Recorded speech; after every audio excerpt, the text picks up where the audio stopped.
अस्सलाम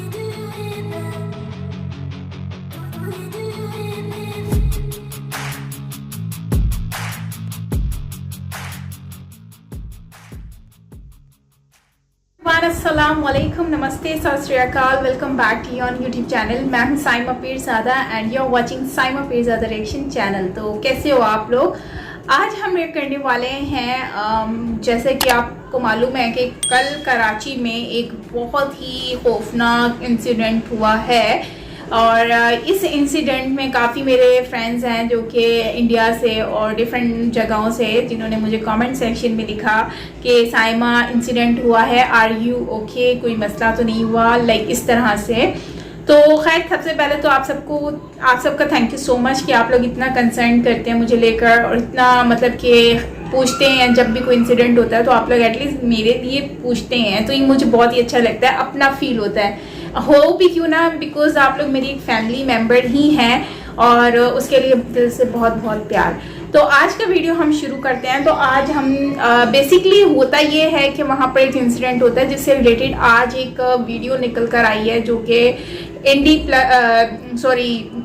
Hindi knowledge show की video है। और इस वीडियो में बताएंगे कि भाई चाइना का क्या, क्योंकि इसमें 3 चाइनीज़ मर चुके हैं और उससे रिलेटेड काफ़ी चीज़ें हमें जानने को मिलेंगी। So let's start the video, देखते हैं चाइनीज़ का क्या एक्शन है। सो या लेट्स स्टार्ट द वीडियो।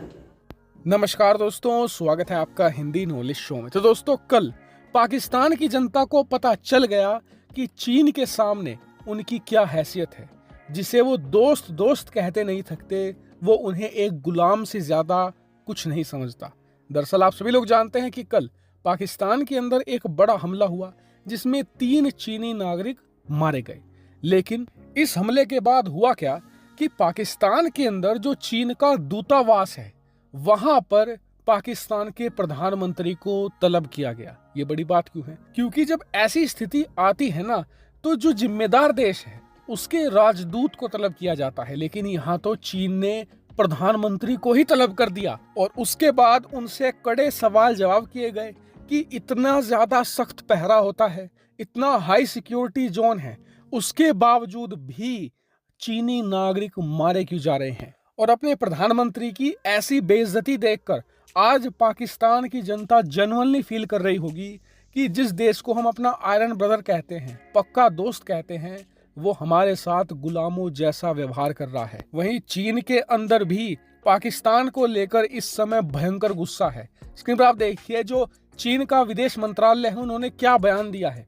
उन्होंने कहा है कि जो चीनी खून है उसे ऐसे ही नहीं बहाया जा सकता, इस पर कड़ी कार्रवाई होगी। वहीं चीन के जो आम जनता है वहां पर जेन्युइनली अब डिस्कस किया जा रहा है कि क्या पाकिस्तान के अंदर अब चीनी सेना को भेजने का वक्त नहीं आ गया है, क्योंकि पिछले 1 साल के अंदर चीन के जो राजदूत है पाकिस्तान में उन पर हमला हो चुका है।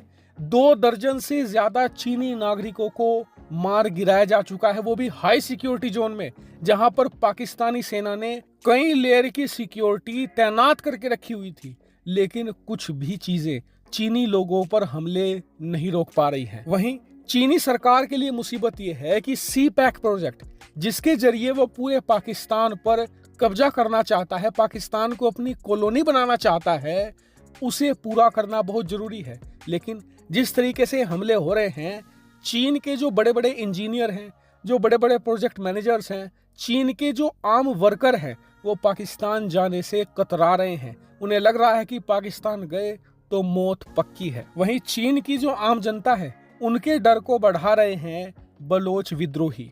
जी हाँ, बलोचिस्तान के विद्रोहियों ने कल फिर ऐलान किया कि हम किसी भी हालत में चीनी लोगों को नहीं छोड़ने वाले, जिससे कि चीन के सामने एक और बड़ा संकट पैदा हो गया है। और इससे निपटने का अब एक ही रास्ता बचा है कि पाकिस्तानी सेना के तो बस की बात नहीं है, ऐसे में चीनी सेना को ही स्पेशल तौर पर जो सी पैक प्रोजेक्ट है और उसमें काम करने वाले चीनी नागरिक हैं उनकी सुरक्षा के लिए उतारा जाए।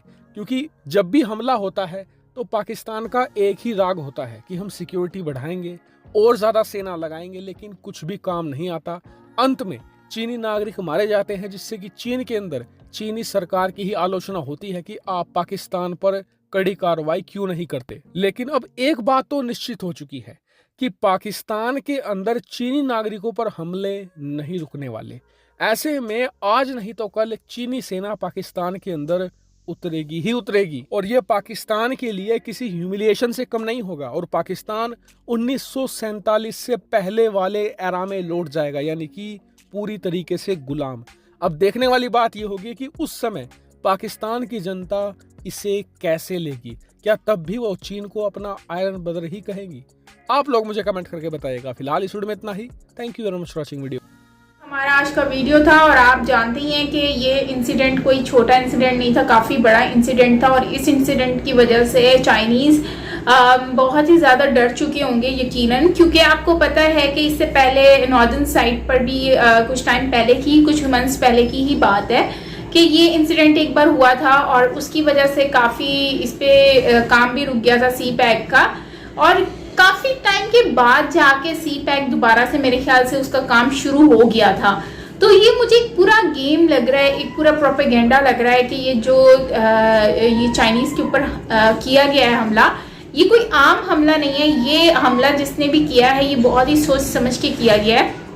अब उसमें जो है एक और हिस्ट्री में एक बार पहली बार ये बात सामने आती है कि ये जो इंसिडेंट जिस बंदी ने किया था ये कोई आम मतलब कि कोई आदमी नहीं था। वैसे तो हम नॉर्मली आदमियों का ही नाम सुनते हैं, कितने सारे इंसिडेंट हुए हैं हर जगह पर, लेकिन वहां पर एक आदमी का नाम आता है। लेकिन आज एक फीमेल हमें देखने को मिली है और प्रॉब्लम ये है कि हमारे यहाँ पर जो फीमेल्स होती हैं उनको एक बहुत ही ज़्यादा रिस्पेक्ट दिया जाता है, इस लिहाज से कि सेफ्टी के अकॉर्डिंगली अगर आप देखें तो मेल्स को हमेशा पूछा जाता है और उनकी रास्ते में सर्चिंग भी हो जाती है, बॉडी पॉकेट्स वगैरह चेक कर लिए जाते हैं, उनसे पूछताछ भी होती है। लेकिन अगर हम फीमेल्स की बात करें तो फीमेल को कभी भी पूछते नहीं है।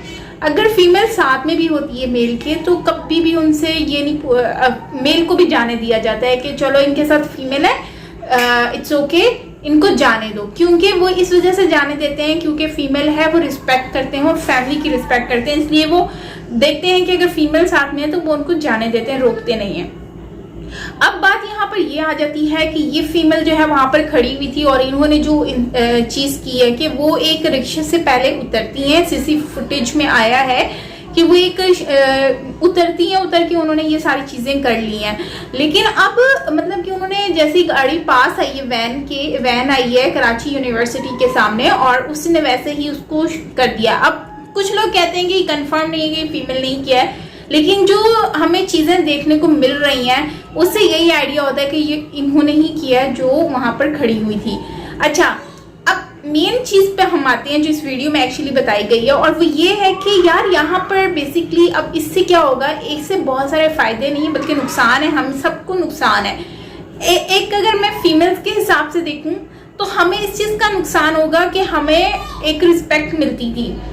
अब हर जगह पर ऐसा भी पॉसिबल है कि जगह जगह पर इस तरह से होगा कि सिक्योरिटी के हिसाब से फीमेल को भी पूछा जाएगा, why are you standing here, आप यूं क्यों खड़ी हुई हैं, क्यों खड़े हुए हो, क्या, कैसे, मतलब क्वेश्चन मार्क्स होंगे। इन फ्यूचर पॉसिबल है क्योंकि जिस तरह से इन्होंने आज फीमेल निकल कर आई है तो अब सब शक के दायरे में आ जाते हैं। दूसरी बात, यार कैसे ये लोग कर लेते हैं यकीन नहीं होता। मेरा तो दिल रोता है कि अपने बच्चों को, छोटे छोटे मासूम बच्चे, उनकी पिक्चर भी आई है, छोटे छोटे बच्चों को छोड़ के वो आज कहाँ पहुंच गई है। ठीक है, तो कैसे वो, और मैंने सुना उसका डॉक्टर, हस्बैंड डॉक्टर था, वो खुद एक जो है वो खुद एक मतलब कि एक मतलब डिग्री हासिल कर रही थी, कोई एमफिल करके कुछ है या पीएचडी कुछ करके। तो आप सोचो वो वेल एजुकेटेड फीमेल थी यार, उसने ये इंसिडेंट किया तो कैसे कर लिया, उसको पढ़ी लिखी औरत कैसे कर सकती है, मुझे तो ये समझ नहीं आती है। चलो ब्रेन वॉश किया वो भी समझ आता है, लेकिन ब्रेन वॉश भी एक वेल एजुकेटेड फीमेल का कोई कैसे कर सकता है, समझने की बात है। अच्छा खैर, इनको अगर हम साइड पे रखें, अब चीनियों की बात करें तो चीनी के साथ जो इंसिडेंट हुआ है, अब उसके बाद सी पैक स्टार्ट हुआ था। अब मुझे लगता है कि ये सी पैक जो इन्होंने कंटिन्यू करके अब स्टार्ट हो रहा था, उसकी वजह से इन लोगों ने ब्लोच जो है ये नहीं शायद चाहते कि गवादर पर जाके ये सी पैक कंप्लीट हो, तो इसलिए शायद ये भी रीजन हो सकता है इसके पीछे कि इन्होंने सी पैक को जो है उसमें खलल डालने के लिए इन्होंने ये चीज़ की है, क्योंकि चाइनीज़ को ही इन्होंने टारगेट क्यों किया, जबकि अभी CPEC का काम शुरू होने लगा था अगेन।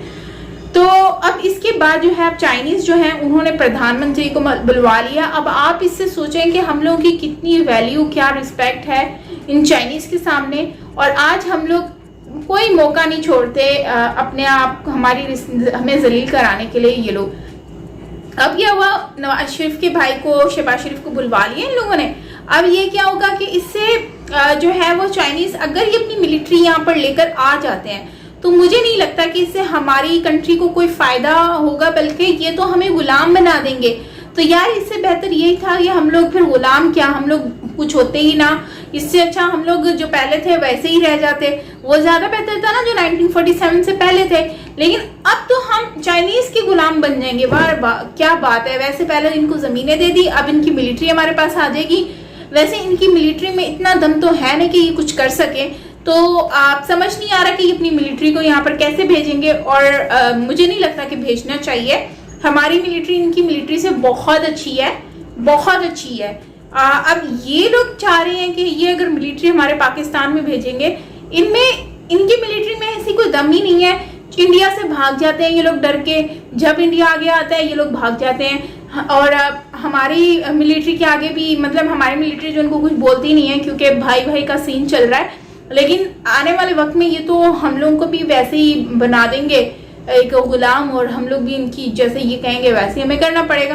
सो ये वक्त बेहतर है कि गवर्नमेंट इस पे फैसला करे और अपनी प्रोटेक्शन के हिसाब से सारी चीज़ों को लेकर चले। अदरवाइज वो दिन दूर नहीं है जब हम लोग को ये सुनने को मिलेगा कि हम लोग गुलाम हैं चाइना के, और ऑलमोस्ट हम हो चुके हैं, कितने कर्जदार हैं हम इनके। तो खैर आपका ये कहना है कमेंट में ज़रूर बताइएगा। और बाकी ये है कि मिलते हैं नेक्स्ट वीडियो के साथ। तब तक के लिए अपना ख्याल रखिएगा। Till then take care, bye bye. Original video का लिंक नीचे डिस्क्रिप्शन में मिल जाएगा।